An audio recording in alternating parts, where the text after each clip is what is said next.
So one of the things that I would say is you've talked about prime examples, like things that you can use to really move the needle, and then the smaller things. How do you decipher between the two of what's worth like, where do you put your time for quick wins? And then where do you start to decide, okay, I'm going to set time aside for this bigger thing because it's really going to move the needle. Like, how do you start to prioritize those things? Yeah, I don't know that you ever really know what's going to move the needle until you've implemented it. So everything's a Mm, risk if you think of it from that time, like risk management of your time. And I don't really worry so much about that with this because it's so early that I think that the best thing you could do is go down rabbit holes. The example that you talked about with a personal trainer was probably the deepest rabbit hole I've ever been in, right? wow. Because it was like, can this thing do this? Yes. Okay, well, how much for, like, what else can you do? So you had mentioned um, that it was like looking for local restaurants. So what actually was happening was that I was like, okay, here's my home address, here's my gym,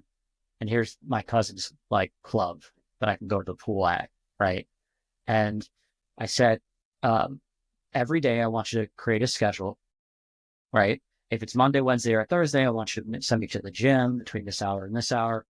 Any day of the week, if the forecast is sunny between 12 and 2, send me to the pool. I want to eat. And this wasn't actually what I was doing, but I was just curious. It was like, I want to eat out for 3 meals. I never want to work more than a half mile.